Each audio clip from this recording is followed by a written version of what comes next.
Gloria in excelsis Deo.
Deus quio die per unigenitum tuum eternitatis nobis aditum delicta morte reserasti, vota nostra, que preveniendo aspirans, et siam adiuvando prosequere, per eundem Dominum nostrum Iesum Christum Filium tuum, qui tecum vivit et regnat in unitate Spiritus Sancti Deus, per omnia saecula saeculorum.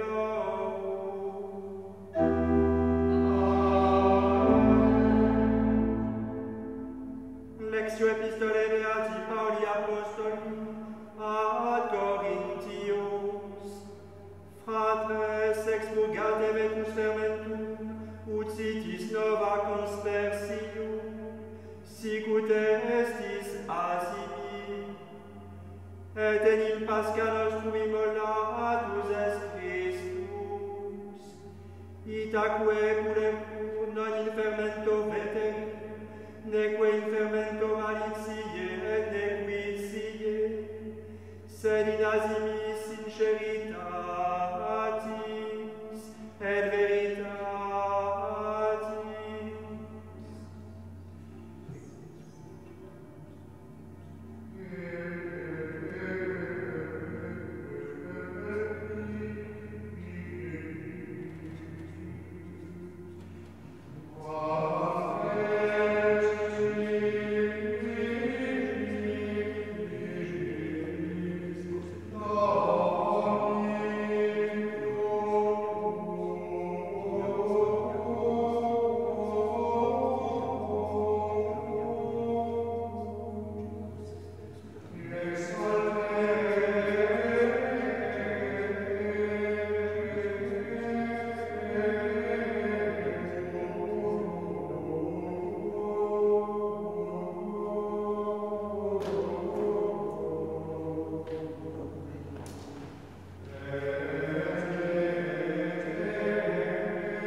Dominus vobiscum.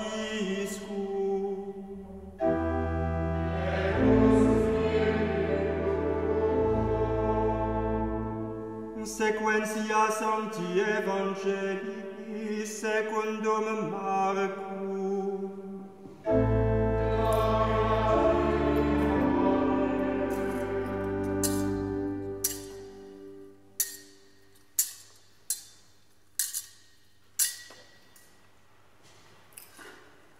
In illo tempore Maria Magdalene et Maria Jacobi et Salome emerunt aromata ut venientes ungerent Iesum.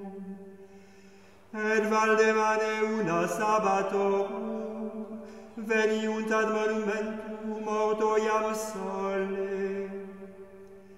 Et dicebant ad invicem, quis revolvet nobis lapidem ab hostio monumenti. Et respicientes viderunt revolutum lapidem. Erat quipe manius valde. Et introeuntes in monumentum viderunt juvenem sedentem in dextris, copertum stola candida, et obstupuerunt.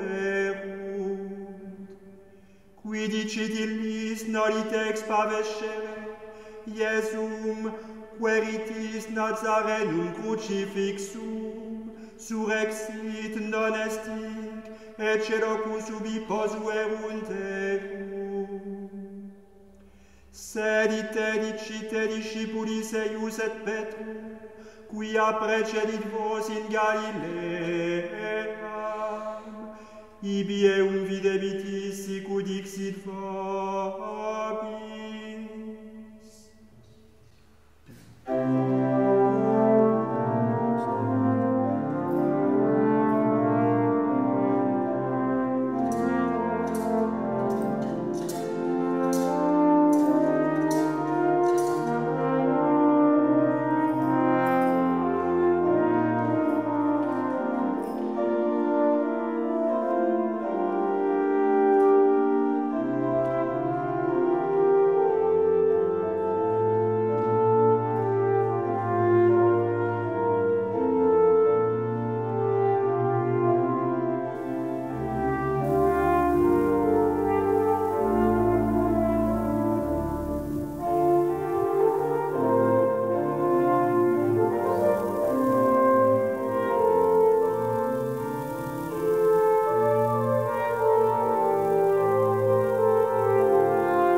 Suite du Saint-Évangile selon saint Marc. En ce temps-là, Marie-Madeleine, Marie, mère de Jacques, et Salomé achetèrent des aromates pour aller embaumer Jésus. Et de grand matin, le premier jour de la semaine, elles vont au tombeau dès le lever du soleil. Elles se disaient l'une à l'autre, « Qui roulera pour nous la pierre hors de la porte du tombeau ?» Mais en levant les yeux, elles voient qu'on a roulé la pierre. Or, elle était fort grande. Elles entrèrent dans le tombeau, elles virent un jeune homme assis sur la droite, vêtu d'une robe blanche, et elles s'effrayèrent. Mais il leur dit, « Ne vous effrayez pas, vous cherchez Jésus de Nazareth, le crucifié. Il est ressuscité, il n'est pas ici. Voici l'endroit où on l'avait mis. Mais allez, dites à ses disciples et à Pierre, il vous précède en Galilée, c'est là que vous le verrez, comme il vous l'a dit. »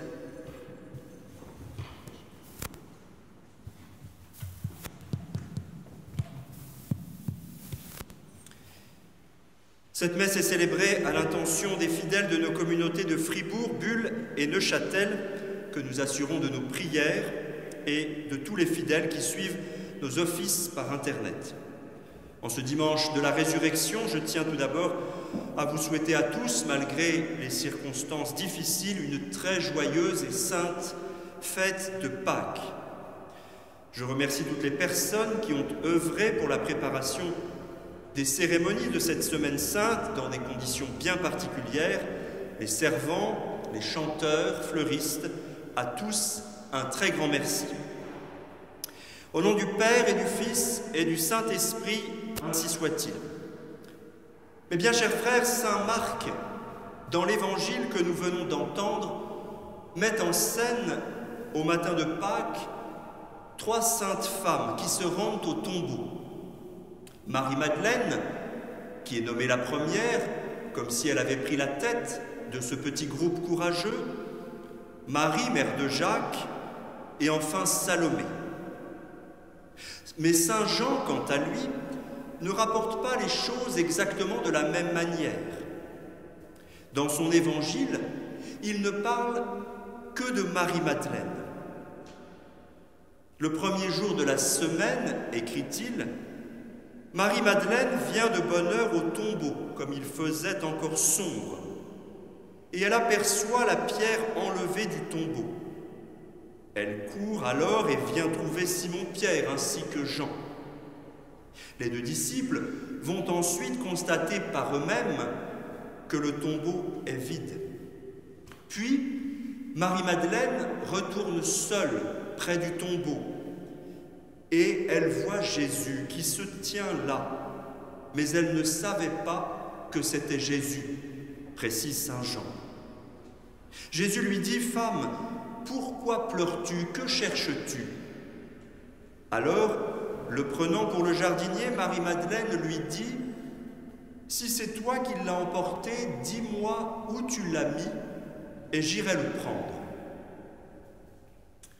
Cette rencontre mystérieuse de Jésus et Marie-Madeleine peut retenir ce matin notre attention. Racontée à la dernière page de l'Évangile, elle nous rappelle une autre scène rapportée, quant à elle, au début de la Sainte Écriture, au livre de la Genèse. Un homme et une femme dans un jardin. Comment ne pas mettre en parallèle ce matin l'apparition de Jésus ressuscité à Marie-Madeleine et le péché de nos premiers parents au jardin d'Éden, cette chute d'Adam et Ève qui devait marquer à tout jamais le genre humain. Ceux parmi vous qui sont allés en pèlerinage à Jérusalem savent que selon la tradition, le Golgotha, le lieu de la crucifixion, ne se trouve qu'à quelques mètres du sépulcre, lieu de la résurrection situé en contrebas. Du tombeau de Jésus, on aperçoit sa croix. Ainsi, les 2 endroits que nous évoquions, le jardin d'Éden et le jardin du Saint-Sépulcre, sont-ils tous 2 dominés par un arbre? L'arbre de la connaissance du bien et du mal dans le jardin du paradis terrestre, où se rencontrent Adam et Ève, et l'arbre de la croix dans le jardin du sépulcre, où Marie-Madeleine rencontre son Sauveur sans le reconnaître. Car la croix, mes frères, est bien un arbre. La liturgie du Vendredi Saint nous l'a même fait chanter « Crux fidelis, inter omnes, arboruna nobilis » croix, objet de notre confiance, arbre illustre entre tous. Nulle forêt ne produit un tel feuillage, de si belles fleurs, de si beaux fruits. Mais quelle différence entre ces 2 arbres. Celui de la Genèse, sous l'apparence trompeuse d'un fruit nourrissant, apporte la mort à l'homme. Tandis que celui du Calvaire, bien que portant le corps expirant de Jésus, nous donne la vie. Remarquons également que le jardin de la Genèse contenait d'autres arbres, des figuiers, qui permirent à Adam et Ève de couvrir leur nudité après avoir désobéi à Dieu, mais surtout de se cacher de devant lui. « J'ai entendu ton pas, dit Adam à Dieu, j'ai eu peur et je me suis caché. » Dans le jardin du matin de Pâques, au contraire, l'ombre de la croix glorieuse a fait disparaître toute peur. L'ange chargé de chasser Adam et Ève du paradis s'est changé en ange de consolation. « Ne vous effrayez pas, dit-il aux saintes femmes. N'ayez pas peur, déclare ce jeune homme vêtu de blanc.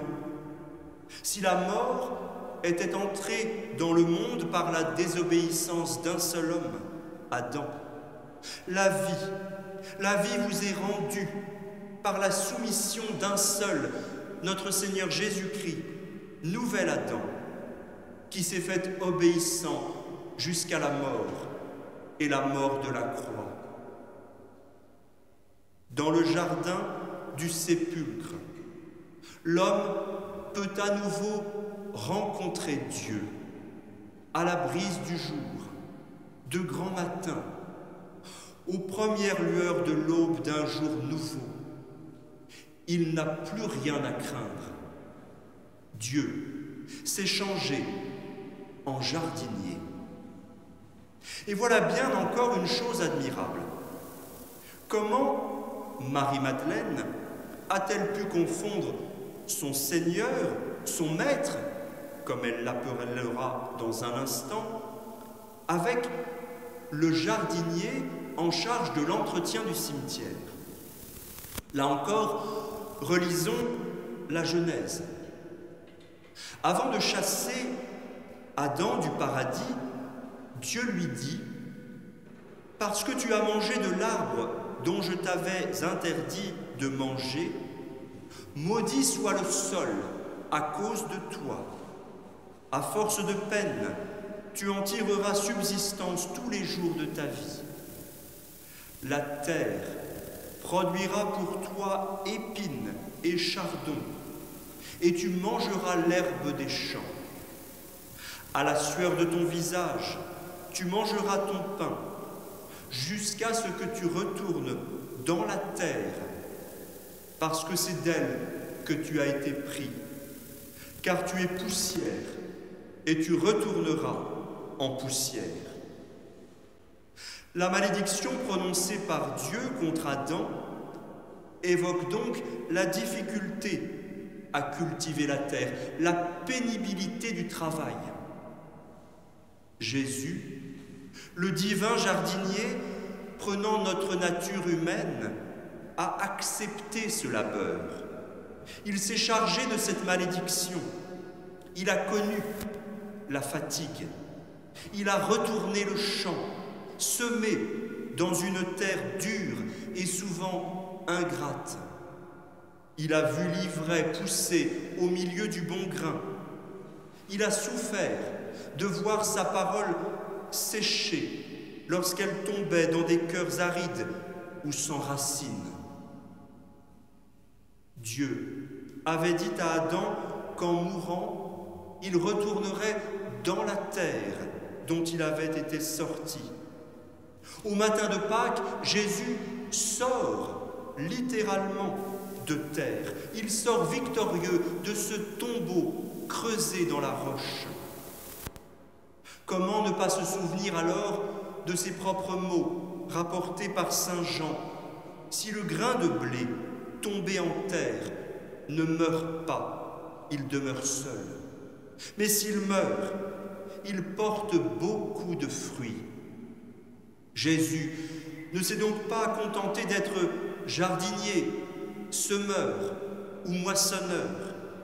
Jésus a accepté de mourir comme la graine, afin de nous donner la vie, une vie abondante, une vie nouvelle, une vie éternelle, une vie divine, sa vie. Ce grain tombé en terre, en mourant, donne beaucoup de fruits. Là encore, il nous faut évoquer les deux fruits. Le premier, celui de la Genèse, le fruit défendu, celui que le serpent donne à Ève, qui le donne à Adam. Ce fruit donne la mort. C'est un fruit de mensonge qui devait rendre les hommes comme des dieux et qui, au contraire, leur a fait perdre l'immortalité. Mais l'autre fruit, le fruit de la croix, tout au contraire, est un fruit de vie. C'est Jésus lui-même. Rappelons-nous qu'il y a 4 jours, au soir du jeudi saint, la veille de sa passion, Jésus nous a donné son corps livré en nourriture et son sang versé comme une boisson. Il nous l'avait enseigné, celui qui mange ce corps et boit ce sang aura la vie éternelle. À sa suite, il le ressusciterait au dernier jour. Alors mes frères, pour conclure cette lecture parallèle de la Genèse et de l'Évangile, en ce jour de joie, écoutons l'exhortation de saint Grégoire de Nice, ce père de l'Église du IVe siècle qui fut persécuté par les disciples d'Arius, fut contraint de vivre exilé, lui aussi confiné pour un temps.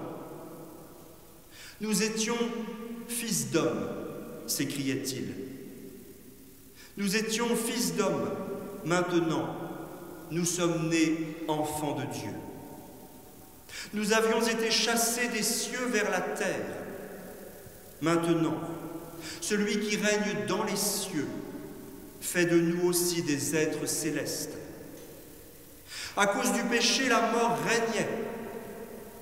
Maintenant, à travers la vie, la justice reprend le pouvoir.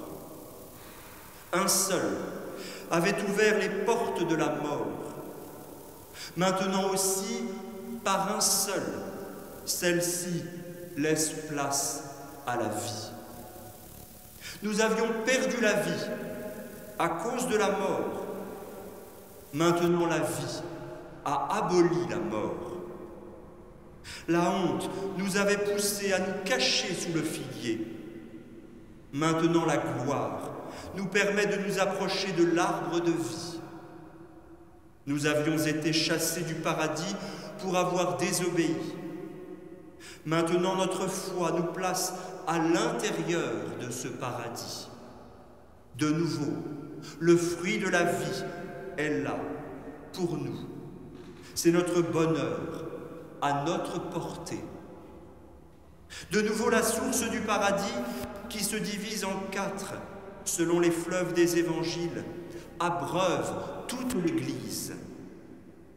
Réjouissons-nous alors dans le Seigneur, qui a ravi la puissance de l'ennemi et qui a élevé le grand trophée de la croix pour notre salut. Nous le savons, le Christ, roi victorieux, est ressuscité des morts. Amen. Alléluia. Au nom du Père et du Fils et du Saint-Esprit, ainsi soit-il.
omnia saecula saeculorum.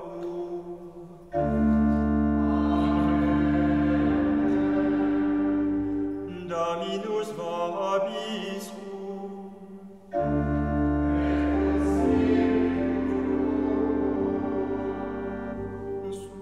Sursum corda.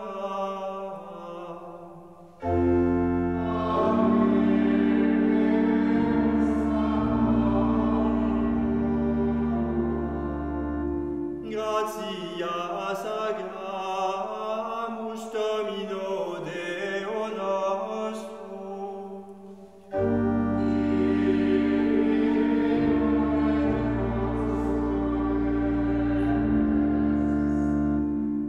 Vere dignum et justum est, ecum et salutare,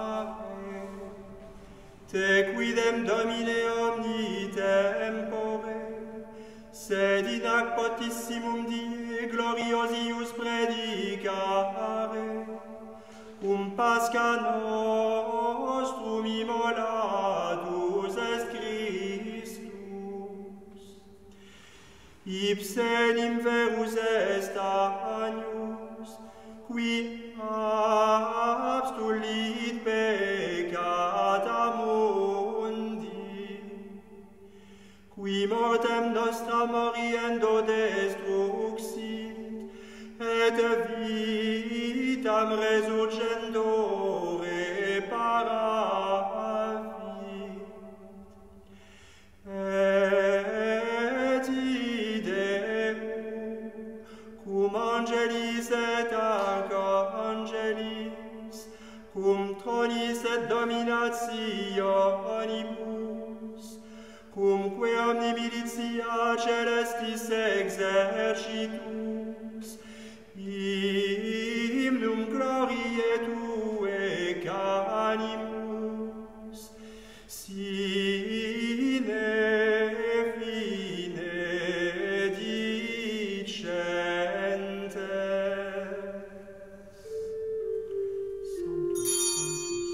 Sanctus,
Per omnia saecula saeculorum.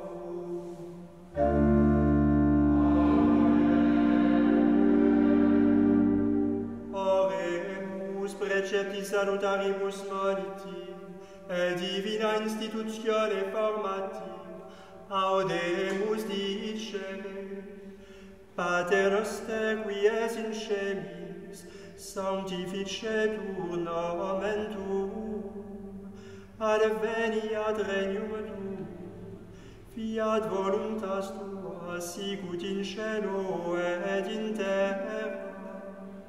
Panem nostrum quotidianum da nobis hodie, et dimitte nobis debita nostra, sicut et nos dimittimus debitoribus nostris, et ne nos inducas in tentationes.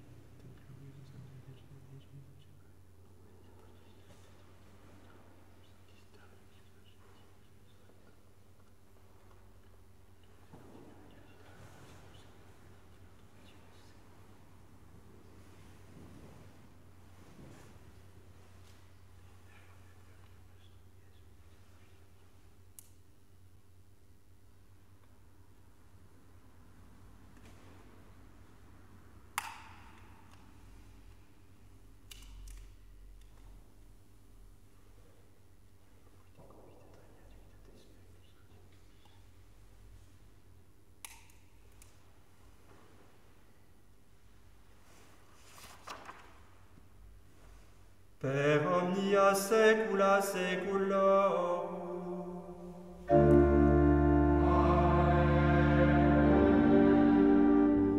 Pax Domini sit semper vobiscum.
Mon Dieu, je crois que vous êtes présent dans le très saint sacrement.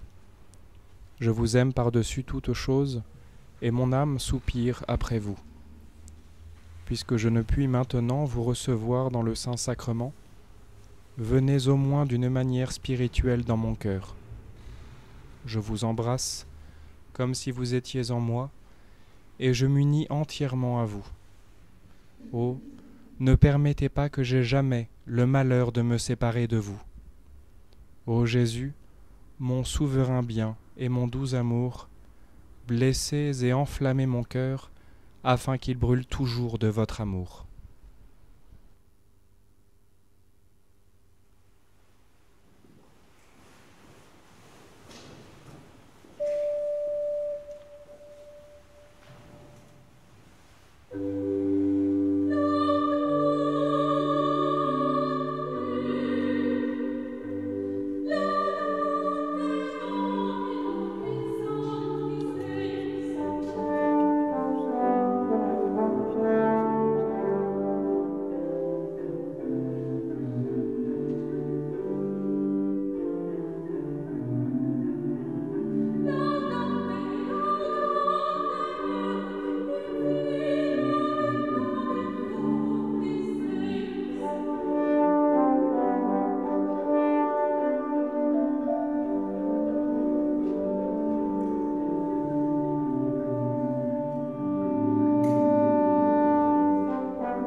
infunde, ut quos sacramentis pascalibus asiasti, tua facias pietate concordens, per Dominum nostrum Iesum Christum Filium tuum, qui tecum vivit et regnat in unitate eius dem Spiritus Sancti Deus, per omnia saecula saeculorum.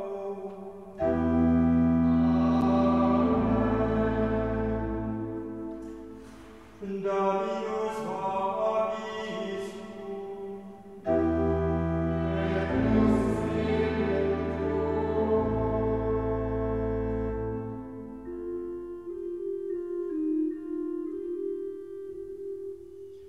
Ite missa est, alleluia,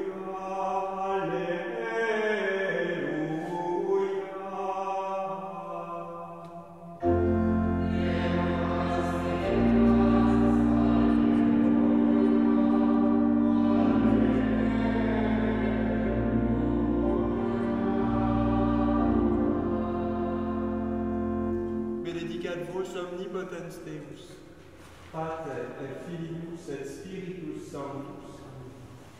Dominus vobiscum. Initium Sancti Evangelis Seculum. Gloria tibi Domine. In principio et nunc et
Domine non secundum peccata nostra facias nobis.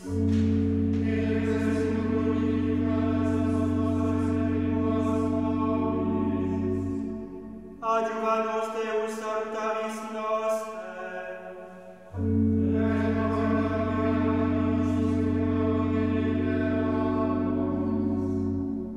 Domine, ene mineris iniquitatum nostrarum antiquarum.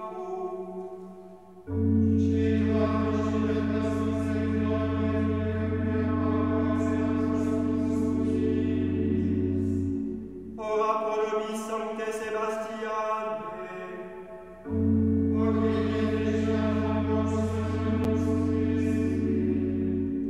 Domine exaudi orationem mea.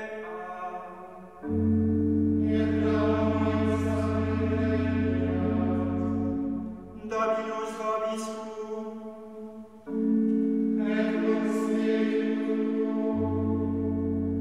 Oremus, exaudi nos Deus salutaris noster et intercedente beata et gloriosa Dei Genitrice Maria semper Virgine, et beato Sebastiano martire tuo, et omnibus sanctis populum tuum, aviracundi et tu et terroribus libera, et misericordiae tue fac largitate securum, propitiare Domine supplicationibus nostris, et animarum et corporum medere longuoribus, ut remissione perceptai tua semper benedictione tebur, da nobisque jus Domine mie petitionis effectum, et pestilentiam mortalitatemque propitiatus averte, ut mortalium coda coniuscont et indigniont et talia flagella prodire, et miseront et cessare,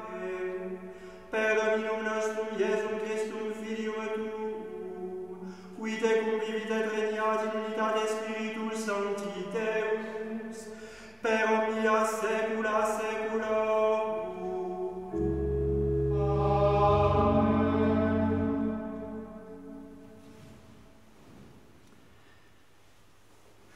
Benedictione Dei Omnipotentis, Patris, et Filii, et Spiritus Sancti, descendat super vos, et maneat semper.